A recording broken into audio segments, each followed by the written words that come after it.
Alors pour cette dernière étape, on va réaliser les textures et une petite animation. Donc on travaillera aussi l'éclairage. On va commencer par le bras. Je vais m'occuper de cette pièce-là. Donc on a ici des petites hachures à mettre sur les bras. Donc il y a un dossier avec la texture concernée ici. Pour ça, donc je vais faire un separate. J'avais combiné à un moment donné. Et je vais aller dans modeling. Je vais dans modeling, UV Editor. Alors, je vais réduire un petit peu. Ici, j'ai l'UV Toolkit qui est affiché. Si vous ne l'avez pas, il faut aller dans ici, Show UV Toolkit. Je vais effectuer une petite modification pour que les hachures se mettent correctement, qu'elles ne soient pas déformées. Donc, je vais faire CTRL A d'abord pour isoler, sélectionner les faces ici. Voilà. Effectuer 2 extrudes.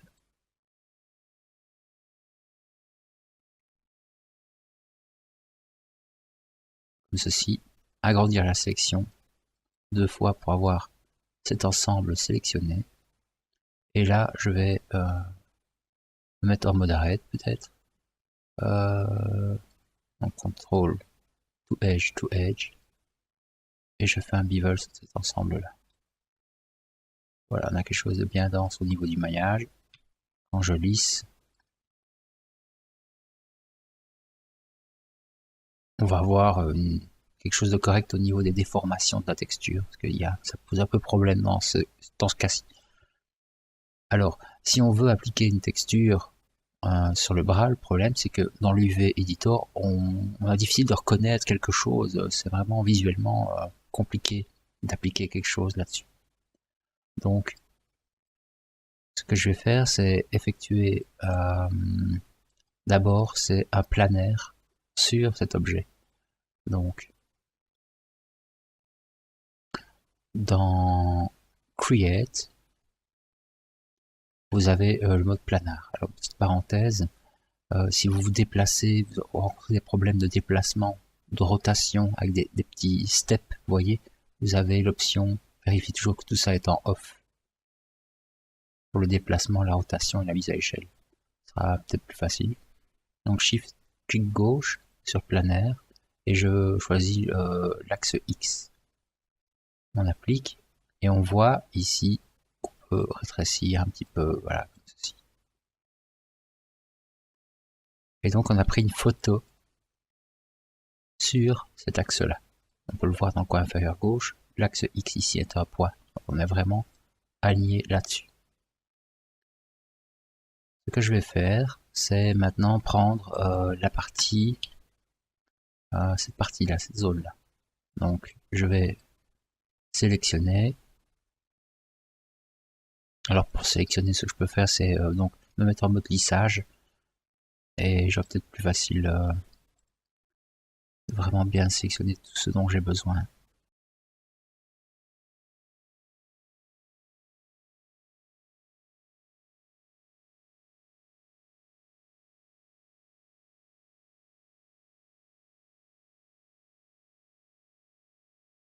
Voilà, comme ceci.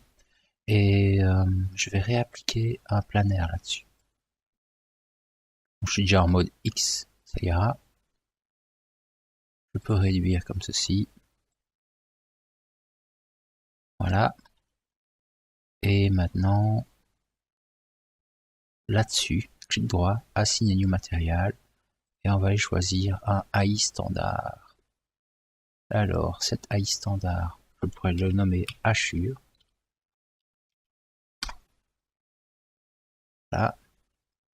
Et pour le channel color, je clique sur la petite icône ici à droite. La boîte de dialogue s'ouvre et je choisis File. Alors, ici, on a File qui s'ouvre. Je vais désactiver quadratique, c'est un flou.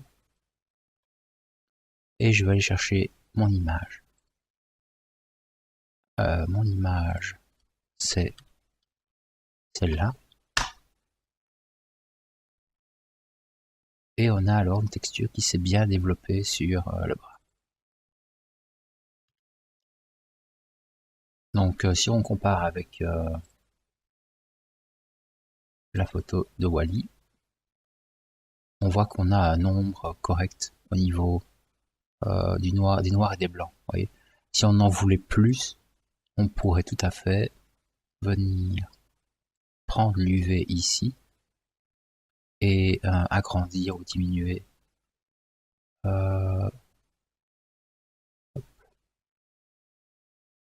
avec une mise à échelle, vous voyez.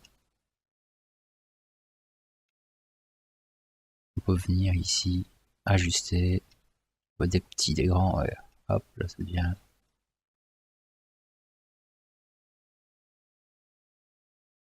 comme ceci par exemple. Bah, bref, c'est pas ce qu'on veut, ceci est très très bien. Alors une fois qu'on a ça, on réaffiche tout. Je réduis l'UV Editor et je vais dupliquer cette partie-là. Là j'ai un petit problème, j'ai fait n'importe quoi. Je vais regarder. Voilà, là j'ai force de montrer des trucs. Réduire un peu.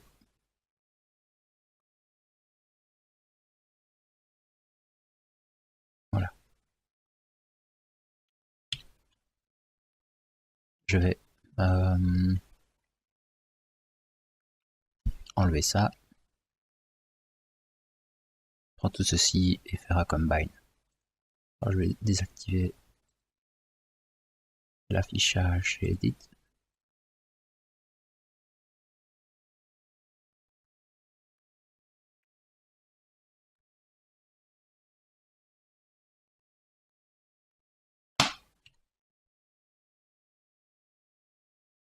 Voilà, j'ai bien tout. CTRL G, CTRL D.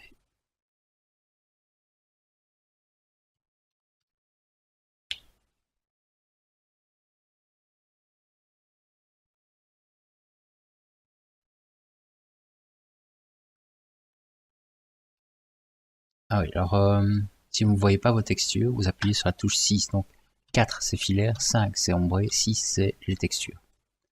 Alors la suite, celui-ci. Donc le meilleur moyen d'appliquer une texture là-dessus, normalement de base c'est celle-ci. Le meilleur moyen c'est dans ce sens-là. Donc ce sera sur l'axe Z. On va ouvrir l'UV Editor. Et là, vous voyez là il y a des petits trous sur la pièce. Et là, on ne sait pas où ils sont, c'est difficile. Généralement, par défaut, on a une forme de T comme ça, c'est pas fort utile. Alors, je vais sélectionner les faces. Alors, pour sélectionner les faces, je pourrais faire, c'est sélectionner comme ceci de côté. Voilà, les faces de devant sont sélectionnées. Avec CTRL, je désélectionne cette partie-là. Normalement, je devrais être bon au niveau de ma sélection. Là, je vais faire un planaire, donc sur Z ce coup-ci. Donc Shift planaire Z, on applique. Je mets ça de côté directement. Voilà. Et là, on récupère une bonne visualisation de ce qu'on veut. Alors, toute cette partie-là, elle est en jaune, donc on peut réduire comme ceci sur le côté, pas de souci. Et cette partie-là, on va appliquer une texture dessus. Donc shift clic droit ici, assigne, oui, simplement clic droit, assigne matériel. C'est un standard surface. J'ai un historique à supprimer ici. Je vais le renommer par exemple capot, j'en sais rien, comme ça. Et je vais chercher la texture. Alors je vais pas ce coup-ci chercher un file, mais je vais chercher un checker. Vous allez voir pourquoi. J'applique un checker. Et voilà ce qui se passe. on a non pas des carrés, mais des rectangles. Qu'est-ce que ça signifie? Eh bien, ça signifie, je vais mettre en UV échelle pour sélectionner tout ça. Ça signifie que si on appliquait une texture, une image, eh bien, on aurait des pixels qui seraient déformés, qui seraient étirés. Donc, si je fais une mise à échelle maintenant, comme ceci, afin d'obtenir visuellement quelque chose qui ressemble à des carrés,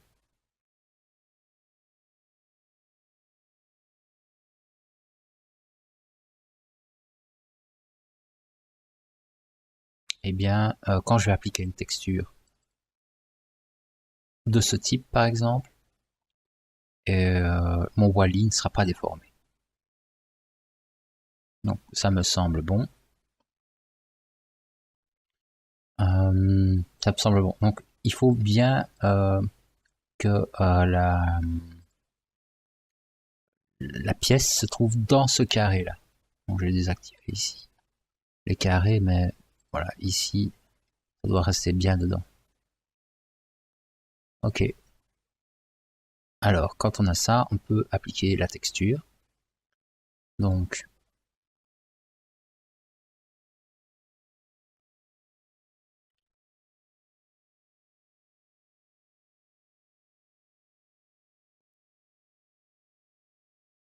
je sélectionne la texture créée, je fais un clic droit sur Color, et je fais un Break Connection.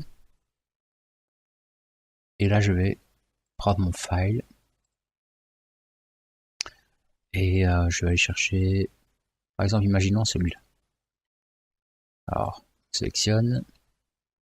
Alors, qu'est-ce qu'on voit? On voit que cette texture n'est pas très adaptée à l'objet. Donc, je peux faire ceci, vous voyez. Mais c'est pas génial. On a une texture qui est pixelisée. Pas génial. Donc, ce que je pourrais faire, c'est peut-être prendre une autre.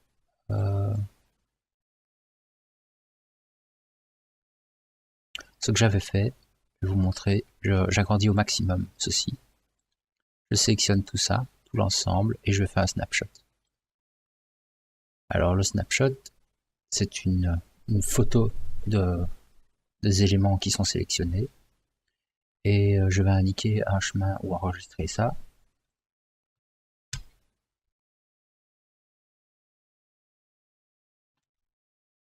Voilà, je vais le renommer UV.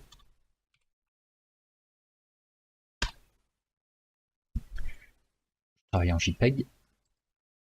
2048 par 2048, c'est bon. On fait Apply and Close. Alors je vais peut-être redonner un autre nom.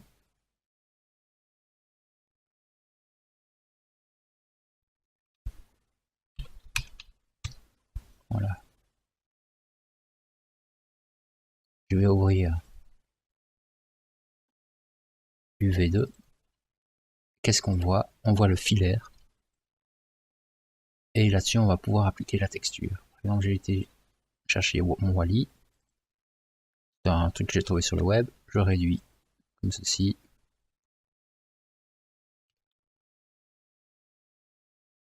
Je peux le repositionner comme ceci. Je pourrais le mettre à gauche où j'ai envie. Là, je vais le mettre au centre. Je sais pas, par exemple ici.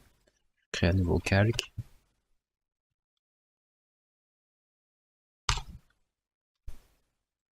Hop. Comme ceci. Donc mon filaire, il est bien là.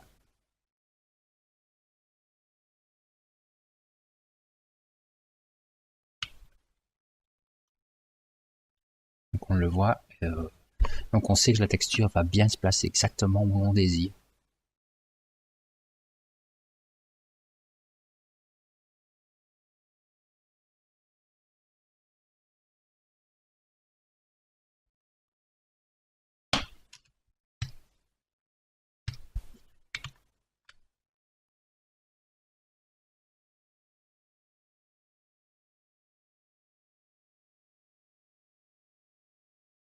Voilà.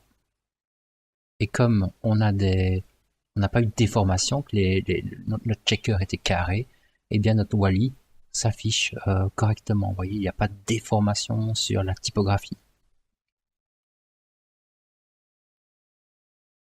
Alors peut-être une chose, c'est qu'on voit que les jaunes ne sont pas les mêmes. Donc là, on va regarder ce qui se passe. Donc je vais ici prendre les valeurs RVB. Et ici, dans Color, je mets bien, par défaut, je suis en Rendering Space. Et si je fais un Pick Color, vous n'allez pas obtenir le même jaune, quoi, bizarrement. Donc, ce qu'il faut faire, c'est ici, c'est écrire la valeur, mais alors en display space 248.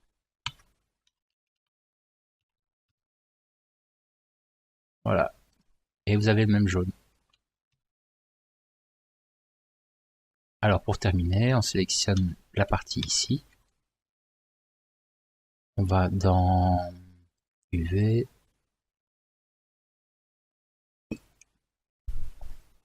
Et je vais appliquer un planaire. Un planaire sur Z, c'est parfait. On va assigner un nouveau matériau, assigner new material.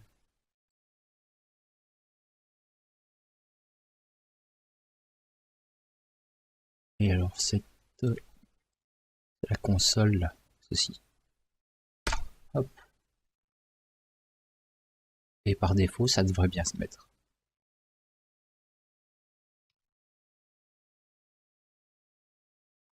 Parfait.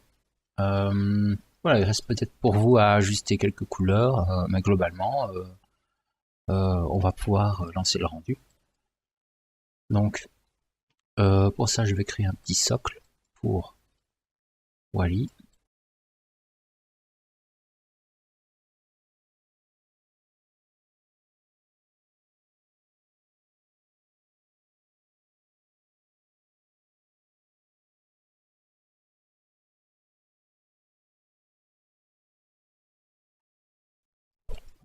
Je vais créer un sol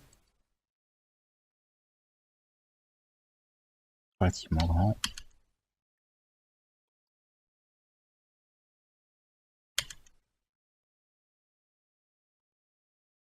Et là-dessus, assigner matériel.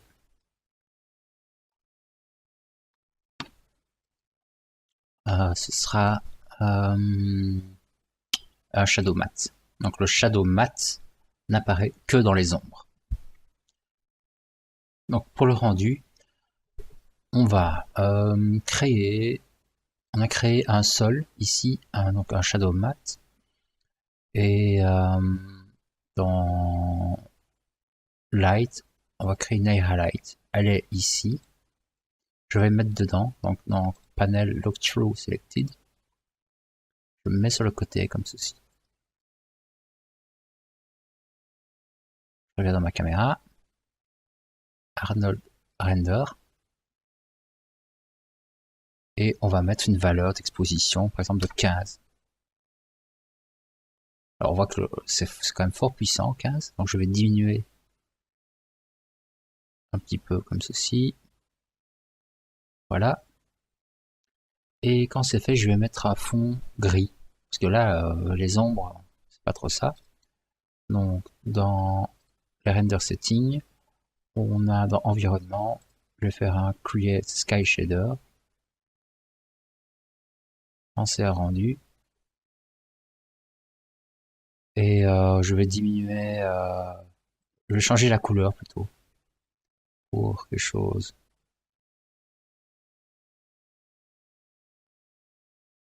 de plutôt comme ça.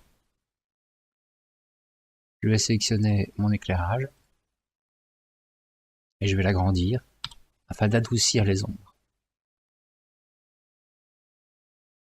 Vous voyez, on a une ombre qui est beaucoup plus douce. Vous remarquerez au passage qu'il n'y a pas de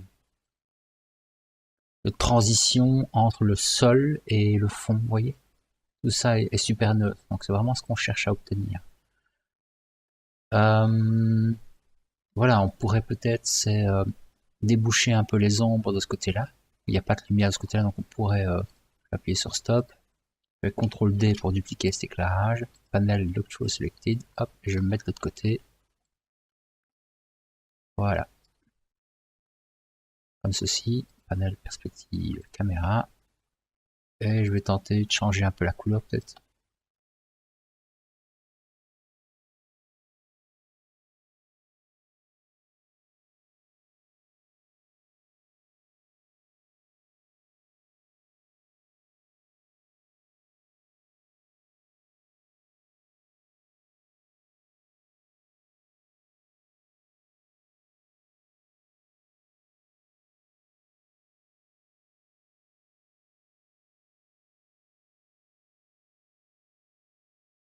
Et dans ce cas-ci, je vais supprimer les ombres de l'éclairage 2.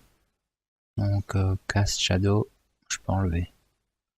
Donc l'idée c'est de déboucher les ombres de ce côté-là. Vous voyez, si j'appuie sur 0, voilà, quelque chose assez terne. Alors maintenant ça à 1, voilà, on obtient quelque chose d'un peu plus sympa. Je peux changer évidemment la couleur.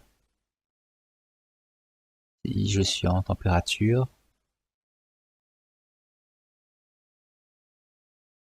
Voilà, par exemple comme ça.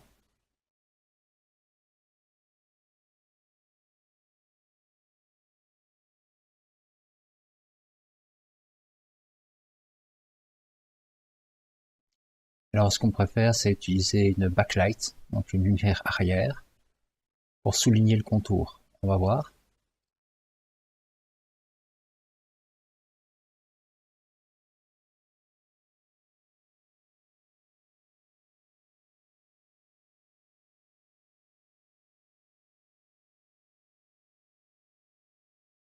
Je cherche à avoir de la lumière sur ce contour-là. Je sais pas si ça va être... Voilà, c'est un peu fort.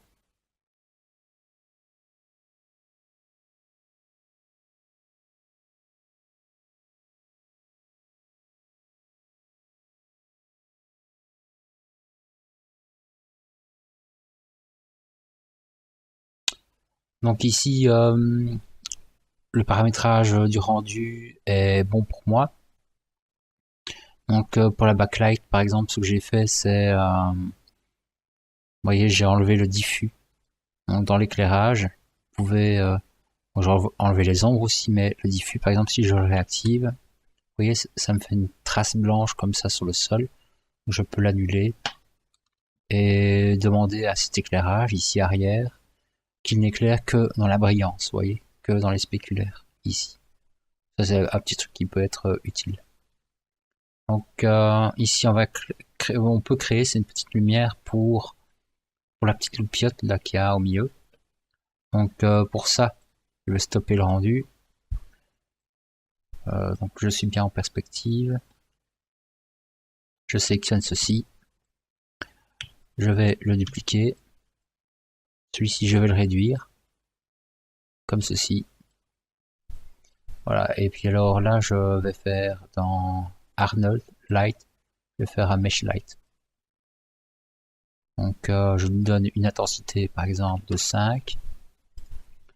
Celui-là, je vais le remettre comme ceci. Je vais faire un Modify Freeze Transformation. Et je vais dans les paramètres de cette... je vais renommer ça par exemple vert. Et dans les presets, je vais mettre Glass, Replace. Et vérifier que dans Transmission, j'ai bien une valeur. Sinon ce ne sera pas transparent. L'objet est en vert maintenant. Le problème c'est que dans Arnold, je dois décocher opaque. Sinon ça marchera pas. Alors, sur la caméra maintenant, on va voir si ça a l'air d'aller.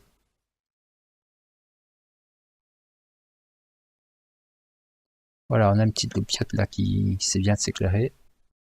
Je vais mettre ça en rouge.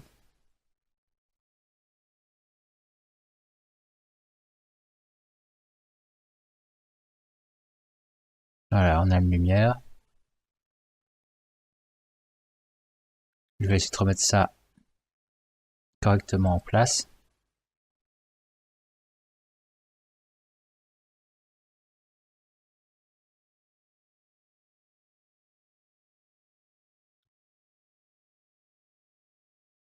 Ouais, normalement ça devrait être bon.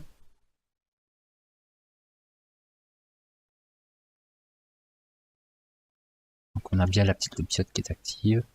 Donc la qualité du rendu n'est pas encore super suffisante pour pouvoir donner vraiment savoir exactement si c'est vraiment correct.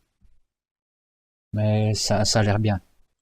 Il y a une texture ici, Solar Change Level, là, on peut dans la texture, aller dans émission, augmenter le paramètre ici d'émission, donc afin que le jaune puisse un petit peu plus éclairer, on va dire. Donc dans le channel color, j'ai chargé la texture, cette texture là, et j'ai boosté un petit peu le poids de cette lumière. Donc on va regarder ce que ça donne.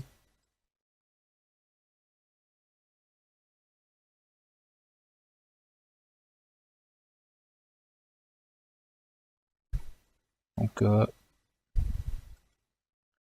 ici, quand on met à 0, voilà ce qu'on obtient, quelque chose de plus terne.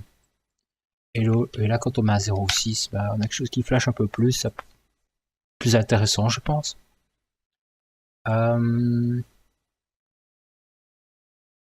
Alors, j'ai mis des sources de lumière ici à l'arrière aussi,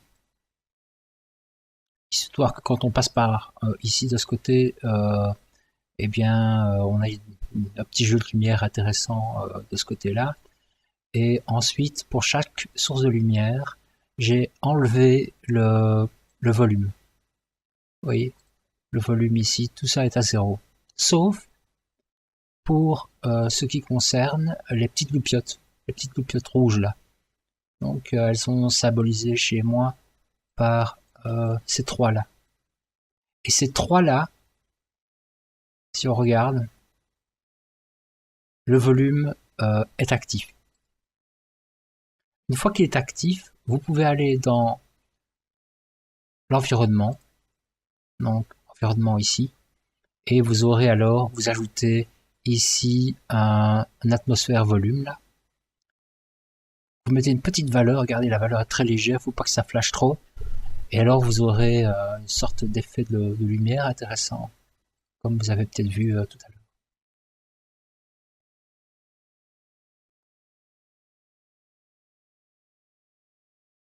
Vous voyez donc ceci ici par exemple. Il y a un autre point qui est important, qui est à noter en tout cas, pour l'éclairage, c'est que quand je suis de ce côté-là, le problème que j'avais, c'est que mon ombre, si je regarde ici, mon ombre allait trop loin, beaucoup trop loin. Donc ça concernait l'éclairage qui se situe là-bas normalement. Et donc un peu plus bas, ici vous avez Light Filters, vous pouvez ajouter un déclin, un decay. On fait Add, vous avez deux choix, un bloqueur ou un decay. Vous double-cliquez sur le decay, vous activez Use Far Attenuation et vous mettez une valeur. Ça, vous êtes sûr que vos ombres ne vont pas aller à 100 mètres de votre robot, quoi. Donc ça, c'est une chose aussi qui est assez pratique. Et en ce qui concerne la caméra, donc j'ai placé une curve. Donc ici dans curve, vous placez une curve et vous l'alignez sur le socle. Alors le socle chez moi, il est parfaitement placé au centre de la grille, vous voyez. Ce qui fait que quand on va tourner autour du Wally, eh bien on va pas avoir, voilà, ça va tourner rond, on va dire, vous voyez, ça va pas aller d'un côté puis de l'autre. Ce n'est pas excentré. Donc vous créez une curve, vous l'alignez sur le socle, vous créez une caméra, et surtout, vous placez des valeurs ici, vous devez faire un freeze transformation sur votre curve. Quand vous avez fait ça, vous pouvez parenter la caméra sur la curve. Donc, sélectionnez la caméra, puis la carte, vous faites P. Ensuite, vous pouvez aller à l'instant 1, vous posez une clé en appuyant sur S. Vous allez à l'instant 200. Vous placez par exemple moins 360. Et vous appuyez sur S. Ce qui fait que, voilà, vous allez avoir sur 200 frames à 360. Alors vous allez obtenir une courbe d'animation. Donc si je vais dans Windows, Animation, Graph Editor, et qu'on regarde un peu ce qui se passe, dans le Graph Editor, vous n'avez probablement pas une trajectoire linéaire, mais vous avez une trajectoire automatique. On peut regarder un petit peu ce que ça donne pour comparer. Si j'appuie sur Play, vous voyez à chaque fois, il y a une décélération, une accélération au début, une décélération à la fin. Donc c'est pas vraiment idéal quand on veut faire tourner en boucle une vidéo. N'hésitez pas à placer cette curve en mode linéaire. Ce qui fait que maintenant, regardez la différence. On a quelque chose qui est super bien. Alors ici, ça tourne relativement vite. C'est probablement dû au fait que je ne suis pas en real time. Si je me mets en real time, voilà, là on a du 25 images par seconde.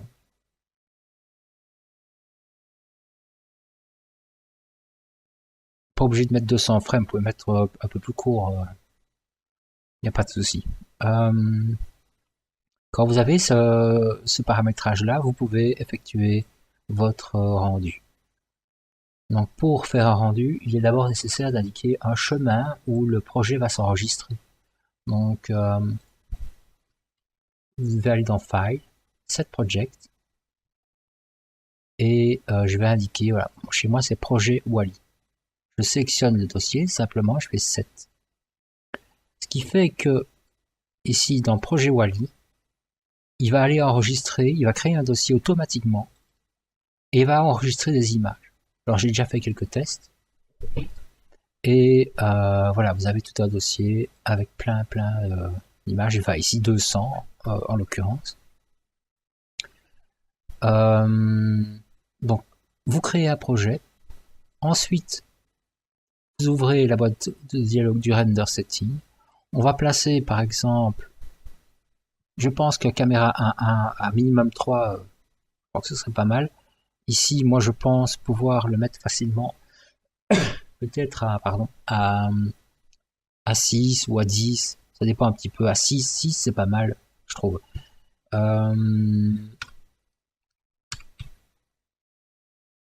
Et ici on peut regarder, je donne un nom à mes images, donc Wally, je vais mettre final. Ce qui est important, c'est d'indiquer un format d'image, ici par exemple le JPEG. Et pour créer une animation, vous devez faire être en name.dièse.extension. Donc dans frame animation. C'est-à-dire que le name, ça va être Wally final. Le dièse, ça va être le numéro de la frame. Et l'extension, ce sera du JPEG. Alors qu'est-ce qu'il y a plus bas? Start et end frame, on est d'accord, c'est jusque 200. C'est bien sur la caméra 1. Ici, j'aimerais bien du HD 1080. On va même mettre un peu plus haut. Mais on va se calmer. Donc là, on va laisser comme ça. Voilà, le render setting est paramétré. Je peux aller maintenant dans rendering, render séquence, j'ouvre la boîte de dialogue et c'est bien, je vérifie bien que je suis sur caméra 1. Quand je fais ça, je peux lancer le rendu.